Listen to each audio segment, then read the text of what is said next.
आपापल्या प्रारब्धानुसार आपापल्या कर्मानुसार बरेच सेवेकरी त्यांच्या त्यांच्या प्रारब्धानुसार महाराजांच्या सेवेत राहिले.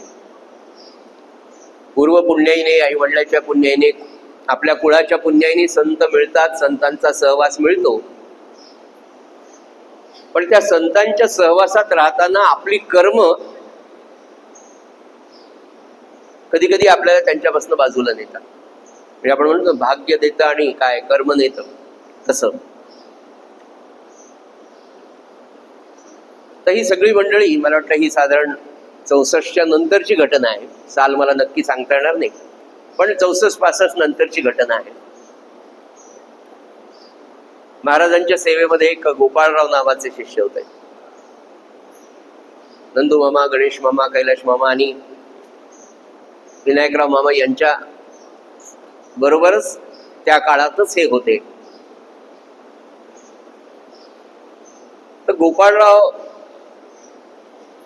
सामान्य परिस्थिती, गरीब परिस्थिती, आणि महाराजांच्या सेवेत राहत. आणि मला असं वाटतं त्याच दरम्यान काहीतरी विनायकराव मामांचा विवाह वगैरे झाला. आणि गोपाळराव जे होते, सत्पुरुषाचा सगुणामध्ये सहवास मिळणं आणि सगुणात सहवास मिळाल्यावर श्रद्धा आणि निष्ठा टिकणं फार अवघड असतं. त्याचं कारण असं आहे की आपण सगळे प्रापंचिक जे आहोत ना, ते विषयामध्ये इतके डुंबलेलो असतो आणि त्या विषयाची दृष्टी इतकी पक्की असते आपली की आपण त्या विषयाच्या नजरेतूनच सत्पुरुषाकडे, संताकडे, नवे नवे सद्गुरूंकडे सुद्धा पाहतो. म्हणजे आपल्याला कितीही पोशाख असले तरी चालतात, पण सद्गुरूंनी 2-4 चांगले, त्यांना जर कोणी धोतर शर्ट दिले तर यांना काय करायचं, असं काही लोकांच्या मनामध्ये येतं. पुन्हा गोष्टीत गोष्ट एक सांगतो. काही वर्षांपूर्वी आपल्या नांदेडला जनार्दन स्वामी खेर म्हणून दत्त संप्रदायातले संत आले होते. माझ्या महाविद्यालयात एक कलिग होते, त्यांच्या घरी ते आले आणि त्यांनी आम्हाला बोलवलं की माझे सद्गुरू आलेत, तुम्हाला दर्शनाचा लाभ होईल, तुम्ही या. आम्ही दोघे दर्शनाला गेलो. त्यावेळेला त्यांची अवस्था खरं म्हणजे अशी होती की ते 10-10 मिनिटाला असे समाधी अवस्थेमध्ये जायचं. म्हणजे आता ध्यानात होते तर लगेच, म्हणजे आता असे सगळ्यांशी बोलता बोलता एकदम समाधी अवस्थेत, ध्यान अवस्थेत निघून जायचे. आणि आम्ही दर्शनाला गेलो. आम्ही नमस्कार वगैरे केला आणि आमच्याबरोबर अजून 2-3 जण होते. तर जनार्दन स्वामी महाराजांच्या 10ही बोटामध्ये 10 वेगवेगळ्या प्रकारच्या अंगठ्या होत्या. आम्ही आपला नमस्कार केला, दोघांनी बाजूला आलो. आमच्याबरोबर अजून दुसरे आमचे सहकारी वगैरे होते, त्यांनी नमस्कार केला. आणि त्यापैकी एकाच्या मनामध्ये असं आलं की हे तर संत म्हणून यांना 10-10 अंगठ्या काय करायच्या, असं त्याच्या फक्त मनात आलं. ते काही बोलले नाही कोणाला, तेव्हा बोलले नाही, त्यांच्या मनात आलं. आणि जनार्दन स्वामी खेरांची ती समाधी म्हणा किंवा ती ध्यान अवस्था एकदम संपली. ट्रान्समधनं ते बाहेर आले आणि म्हणाले हे लोकांचं पाप आहे म्हणले, असं करून त्यांना म्हणाले. त्यांना अशी बोटं दाखवली. ते म्हणाले हे सगळ्यांचं पाप मला घ्यावं लागतं म्हणाले. काय असतं बघा. तसं संतांच्या बाबतीत म्हणून म्हटलं की संत सद्गुरू देहात असताना, म्हणजे खरं सांगतो की महाराज देहात असताना जितके ज्या ज्या लोकांनी अनुग्रह घेतला आणि आता सद्गुरूंनी देह ठेवल्यानंतर आता जे लोक, जे सद्गुरू भक्त अनुग्रहतात ना, त्यांची निष्ठा त्यांच्यापेक्षा जास्त आहे की ज्यांनी सगुणात अनुग्रह घेतला. हे फार मोठं आहे की आपला सद्गुरू देहात असताना विकल्पाची या मंदिरी दीप नाही. एकदा विकल्प मनात आला नव्हते, अरे महाराज कसे, म्हणून रामकृष्ण म्हणाले होते, महाराजांनी पुन्हा सांगितले की गुरु रात्री पाहावा, दिवसा पाहावा, आणि एकदा निष्ठा ठेवली नाही की संपलं, पुन्हा त्याच्यामध्ये बदल नको. आपला विषय सुरू होता गोपाळरावांचा. त्यांचा विवाह झालेला नव्हता आणि विनायकराव मामांचा झाला वगैरे. तर त्यांना असं वाटलं की महाराजांनी यांच्यावर कृपा करून यांचा विवाह मनामध्ये येतो. आणि काय असतं माहिती का, जन्मजन्मांतरीचे आपल्या सगळ्यांवर झालेले जे मलिन संस्कार असतात ना, ते एका जन्मात कसे पुसले जातील, नाही का. महाराज फार सुंदर उदाहरण द्यायचे बा. महाराज म्हणायचे, ते आता पातेलं म्हणतात की नाही नवीन भाषेत, त्या बहुगुण म्हणायचं, त्याचा अपभ्रंश भगुण. महाराज म्हणाले, जुन्या काळी चुलीवर ठेवले जायचे पितळेचे भांडे असायचे, त्याला बाहेरून ओली माती लावली जायची ते काळं होऊ नये म्हणून, आणि मग ते चुलीवर. तरी महाराज काय म्हणायचे, ते भगुण जे असतं ना, ते बहुगुण काळं झालं तर त्याला सारखं घासावं लागतं म्हणाले, एका दिवसात ते निघत नाही. तसं हे अंतःकरण मानवी आपलं जे आहे ना, हे एका दिवसात जात नाही. तर गोपाळराव काय म्हणाले, महाराज तुम्ही त्यांचं लग्न केलं, माझ्या लग्नाचं काही पाहता की नाही. काय सांगा तुम्हाला, परब्रह्माला कुठे कुठे किती किती तोंड द्यावं लागतं मला सांग. अरे तो ब्रह्मानंदाच्या अवस्थेत असलेला महान सत्पुरुष, आणि त्याला आपण असं बोलावं. पण शांती ब्रह्म होते. म्हणजे महाराजांना काय काय उपमा द्याव्या मला कमालच वाटली. की असं वाटतं एक शांती ब्रह्म पैठणमध्ये आणि दुसरं शांती ब्रह्म साखरखेड्यामध्ये. एवढी शांती.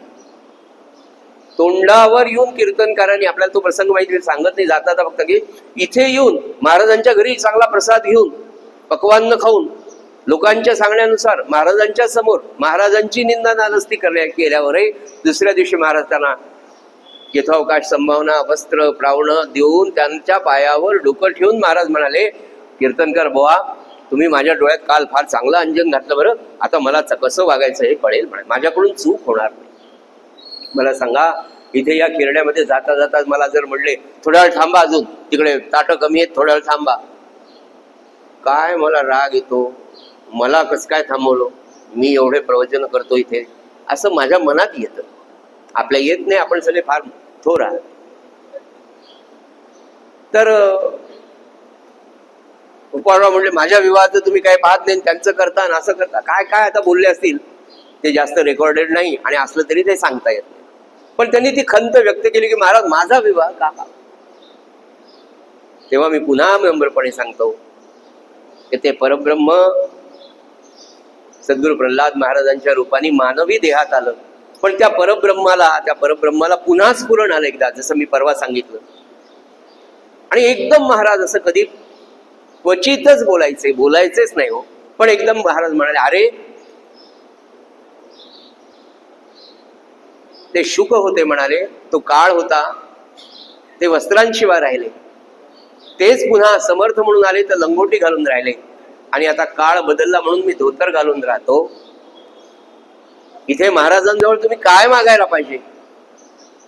मनुष्य जन्म घेऊन आलात, या जन्माचं खरं सार्थक तुम्हाला इथे द्यायला, तर तुम्ही हे मागता का काय. अजून काय सांगावं महाराज. असे शुकाचार्य असलेले आपले महाराज, की त्यांनी त्यांचं खरं स्वरूप फार कमी वेळेला प्रगट केलं. म्हणून म्हटलं ना की ही चरित्र खरंच शांतपणे रोज रोज थोडं एक पान आपल्या घरी खरंच वाचावं. मुलांना घेऊन जेवताना त्या चर्चा करा की अरे आपल्याला काय, आपले महाराज काय आहेत. आणि त्यांचा देह म्हणजे महाराज नाही. महाराज म्हणाले, मी देहात कधीच नव्हतो. ज्यांनी माझी निंदा केली त्यांना तर मी कळालोच नाही, पण ज्यांनी माझी स्तुती केली त्यांना तर मी कळालोच नाही म्हणाले. याचं कारण तुम्ही हा माझ्यावर देहाचा आरोप केला म्हणून मी तसा वागलो, पण मी देह नाही. हे जे थोरल्या महाराजांनी सांगितलं ते श्री सद्गुरू प्रल्हाद महाराजांनी वागवून दाखवलं. नवे नवे तेच रूप त्यांचं. बरं, त्यांचंच होतं असं नाही. मी पुढे सांगतो ना की आपल्याला महाराज महाराज महाराज सुखासारखे सगळं हो, पण त्यांची सहलीला धर्मचारिणी जी माय होती ना, ज्यांच्या पुण्यतिथीच्या निमित्ताने आपण इथे एकत्र आलोय, त्या काही वेगळ्या होत्या का शुकाचार्यांपेक्षा. तिथे आपल्याकडे हे आता बंडू गुरुजी जागीरदार आहे, याच्या आधी एक बंडू गुरुजी आपल्या सगळ्यांना माहिती आहे धर्माधिकारी म्हणून होते. 84-85 ची गोष्ट असावी. आणि जिजीमा इथे त्यांचा पलंग होता आपल्याला माहिती आहे. एक दिवस सकाळीच काकड्याच्या आधीच बंडू गुरुजीकडे गेल्या आणि म्हणे, बंडू तुझे धोतर दे म्हणे मला. बरं, दिलं. मायबाईनी स्वतःच्या अंगावरचं पातळ काढून ठेवलं आणि ते धोतर नेसून बसल्या तिथे जप करत शांतपणे. अतर्क हो, अतर्क काही कळणारच नाही. आणि सामान्य बुद्धीचा प्रापंचिक माणूस या घटनांचा विचार केला तर त्याला विषयाशिवाय दुसरं काहीच कळणार नाही, कारण त्याचे प्रापंचिकच बुद्धी आहे. आता असं का केलं आणि का केलं काय माहित नाही. काकड आरती झाली, एक बाई आली, तिला ते पातळ देऊन टाकलं आणि हे आपल्या धोतरावर बसल्या. शुका सारिक हे पूर्ण वैरागी ज्याचे काय वेगळं असतं. काकड आरती झाली आणि इथले एक दुकानदार आहेत, मला त्यांचं नाव नाही माहिती, मोठा गठ्ठा आपल्या दुकानातल्या उत्तम पातळांचा 25-30 पातळांचा गठ्ठा घेऊन इथे आले. बंडूगुरू इथे रामानंद महाराजांसमोर ठेवलं, नमस्कार केला. बंडूगुरुजीला म्हणे का? बंडूगुरुजी म्हणे काय आणलं? जिजी माय कुठेत म्हणे? ते म्हणे तिकडे चहाला गेल्यात, येतील. त्यांनी रामानंद महाराजांना नमस्कार केला. जिजी माय आल्या. जिजी माय धोतर पांघरून त्या बसलेल्या होत्या नेसून. साष्टांग नमस्कार घातला. जिजी माय आज पहाटे रामानंद महाराज माझ्या स्वप्नात आले आणि त्यांनी सांगितलं हे सगळे पातळ जिजी मायला नेऊन दे. पण त्याच्यासाठी वृत्ती कशी लागते बरं. देहात असताना आपण पाहिलं ना, आज 46 वर्ष होतात, माफ करा 35 वर्ष जिजीमायनी 36 वर्ष देह ठेवून येतात. 35 वर्ष आपण सगळे पाहतो. सकाळपासून सायंकाळपर्यंत जिजीमायची किती वेळा पातळ बदलली जातात. आज कोणीतरी एक भक्त आहे, त्याच्या मुलीचा वाढदिवस आहे म्हणून त्यांनी पैठणी महाराज जिजीमायसाठी आणली. बघा, हा संस्कार होणं फार गरजेचं आहे सज्जनो. घराघरामध्ये आपल्या लेकरांना इथे अटॅच करणं गरजेचं आहे. येणारा काळ फार कठीण आहे. बरं, शुकासारखं वैराग्य केवळ महाराजांचं नव्हतं, आपल्याला तेही पाहणं गरजेचं आहे की जिजीमाय सुद्धा काय. कंपॅरिझन नाहीये, कंपॅरिझन नाही, पण ती जी त्यांची सहलीला धर्मचारिणी होती ना, ती अगदी तशीच नव्हे नव्हे. महाराज तर एकदा नंदूबाबाला म्हटले, अरे ती आणि मी काही वेगळा आहे का? अजून काय मला सांगा, याच्यापेक्षा काय मोठं सर्टिफिकेट लौकिक अर्थ आपण प्रपंचातले म्हणून एखाद्या पतिराजाने आपल्या पत्नीला द्यावं.